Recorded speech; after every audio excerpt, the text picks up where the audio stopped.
네, 여의도 리포트 주민 시간입니다. 이번에 살펴볼 기업이 미래에셋증권입니다.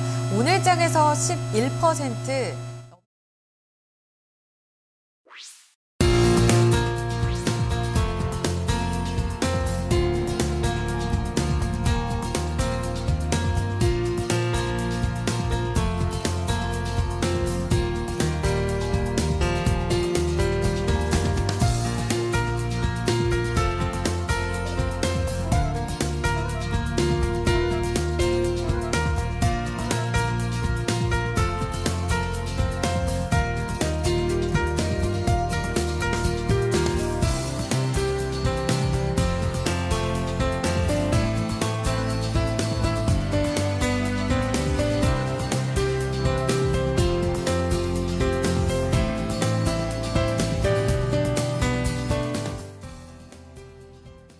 네, 여의도 리포트 주민입니다. 잠시 동안 기술적인 문제로 좀 마이크에 문제가 있었는데요. 양해 말씀드리겠습니다. 자, 지금 살펴볼 기업이요. 미래에셋증권입니다. 현재 10%, 11%에 가까운 낙폭을 기록하고 있습니다. 일부에서도 언급이 나왔던 얘기입니다. 자, 증권가에서 시각은 어떻게 잡고 있는지 한번 들어보도록 하겠습니다. 박상정 기자, 먼저 증권가 시각 살펴주시죠. 네, 오늘 급락하는 대표적인 종목이라고 할 수 있습니다. 미래에셋증권. 어제 장 마감한 이후에 공시가 나왔는데요. 미래에셋생명에 대한 지분 취득 공시를 내놓고 이에 따라서 현재 밀려나고 있습니다. 총 3곳의 증권사에서 레포트 내놨는데요. 대체적으로 부정적 혹은 중립적으로 봤고 좋다라고 이야기하는 곳은 아쉽게도 한 곳도 없었습니다. 먼저 이 리포트 살펴보기 전에 어떤 공시인지 그 내용부터 체크를 해보시죠. 공시 내용을 그대로 따와봤습니다. 지금 미래에셋 생명보험에 대해서 좀 인수를 추진하고 있는 부분 확인이 되고 있고요. 이 취득 주식 수가 2,884만 주 정도 됩니다. 금액은 3,200억 원을 들여서 이 취득을 하게 되고요. 이렇게 됐을 때 이후에 이 미래에셋 생명에 대한 보유 지분이 27.42%로 늘어나게 됩니다. 금융위원회 승인이 일어난 다음에는요, 미래에셋 증권이 미래에셋 생명의 최대 주주가 되게 되는데요. 이번에 취득 목적에 대해서 여러 가지를 좀 붙였습니다. 수익원에 대한 다변화, 그리고 여러 가지 경쟁력 강화, 시너지 강화 등을 회사 측에서는 근거로 제시하고 있는데요. 그럼 여의도 증권사의 목소리 들어보겠습니다. 먼저 첫 번째로 대신증권의 레포트부터 살펴볼 텐데요. 네, 그 전에 이에 따라서 좀 지분이 어떻게 바뀌는지도 체크를 해보겠습니다. 기존에는요, 미래에셋 캐피털이 미래에셋 증권과 미래에셋 생명보험의 지분을 가지고 있었는데요. 미래에셋 캐피털이 보유하고 있는 약 60%에 가까운 미래에셋 생명의 지분을 이제 미래에셋 증권이 가지게 되는 거죠. 이런 식으로 좀 변화가 일어나게 됩니다. 첫 번째 대신증권의 레포트 보겠습니다. 이번에 미래에셋 생명의 지분 매입에 대해서요. 시너지보다는 부담이다라고 결론을 내리고 있습니다. 첫 번째 포인트부터 짚어보시죠. 기대보다는 부담 요인으로 이야기를 한 근거 2가지로 좀 정리를 해볼 수 있습니다. 첫 번째로는요, 수익성 제고에 한계가 있다고 보고 있는데요. 현재 미래에셋 생명의 수익 구조를 좀 보고 있습니다. 보장보험, 연금보험, 저축보험, 변액보험 이렇게 보험 종류로 봤을 때 현재 2013년도 기준으로 보면은 지금 연금보험의 비중이 꽤 높은 편이라는 걸 확인을 할 수가 있고요. 이 수익보험료 쪽으로 와봐도 이 연금보험 쪽의 수입이 상당히 좀 높은 수준입니다.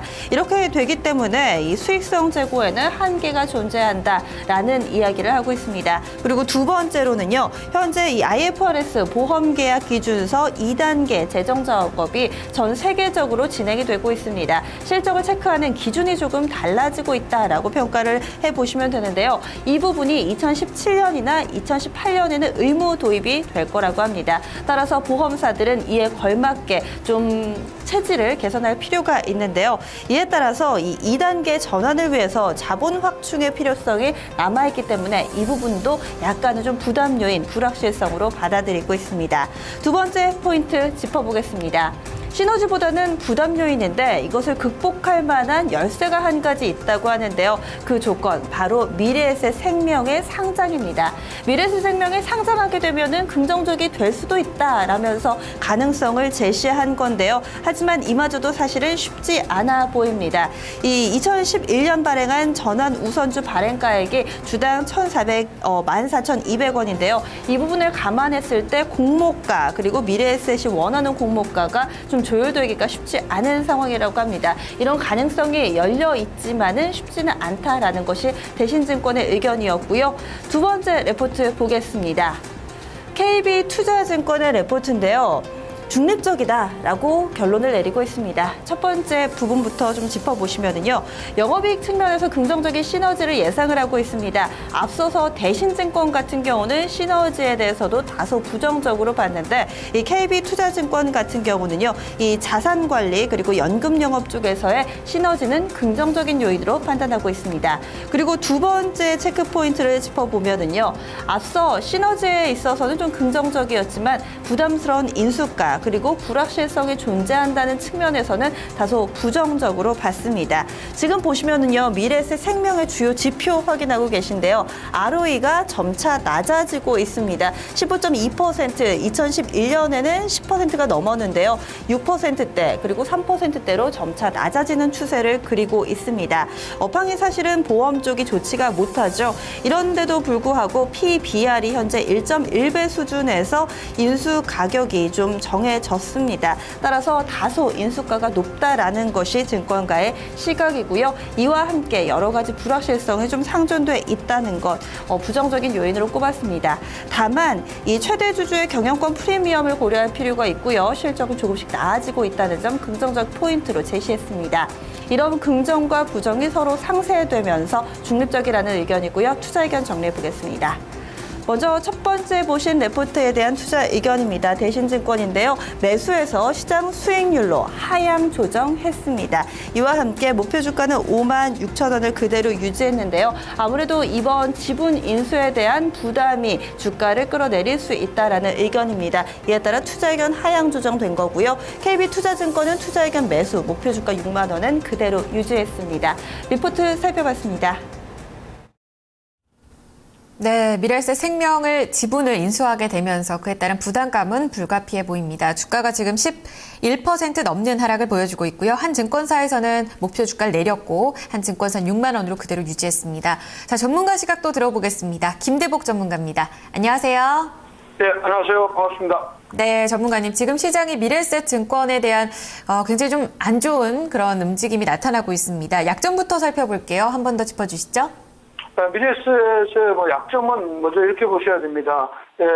미래에셋의 미래에셋 생명을 인수하는데 부담감이 굉장히 크다는 것입니다. 특히 이제 ROC 같은 경우가 지금 이제 좀 별로 재미가 없다. 그래서 RBC 비율이 정부의 권장 비율이 150%인데 미래에셋 생명이 240% 정도 되면 이게 부담감으로 작용할 수가 있다 이렇게 보겠고요. 최근 들어서 미래에셋의 어떻게 보면 마켓샷, 위탁 매매 부분은 조금 감소세에 있습니다. 특히 이제 상품 운영이 부진하다는 점 이런 것들이 부담 요인이다 이렇게 보겠습니다.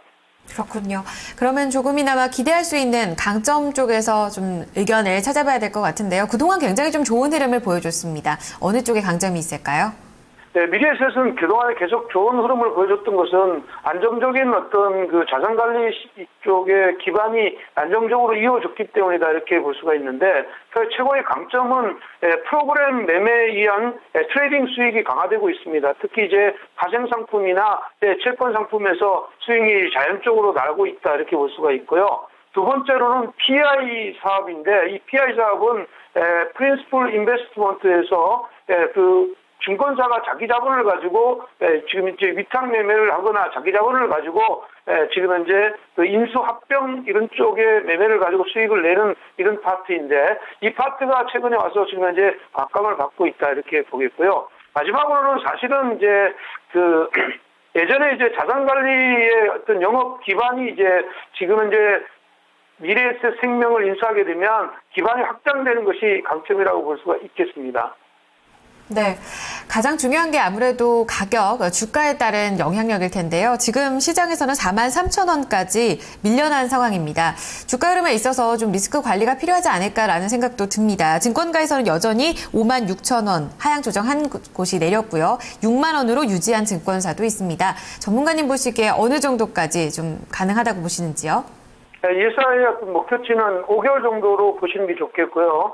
선행 BPS, 주당 BPS가 54,000원입니다. 54,000원이니까 예사가 파산이 됐을 때 54,000원의 가치가 있다 이렇게 보입니다. 그래서 1배 수준으로 적용하더라도 목표치는 54,000원 정도이고 지금 한 5개월 정도로 보유하는 이런 전략이 좋습니다. 일단 충격이 왔기 때문에 약세가 당분간은 조금 부담이 있겠죠. 그렇지만 이제 예사가 아래로 내려갔을 때 4만 원을 깨지 않으면 리스크 관리를 4만 원의 손절 라인을 잡아주고 보유하신 분들은 그냥 보유하는 이런 전략이 좋겠다. 이렇게 말씀드리겠습니다. 네. 그대로 보유하는 전략을 말씀해 주셨습니다. 54,000원 목표치 그리고 손절가 4만 원이 반드시 유지되는지 여부는 확인이 필요하다는 의견이었습니다. 네, 전문가님 말씀 여기까지 듣겠습니다. 고맙습니다. 네, 감사합니다. 네, 여의도 리포트 주민이었습니다.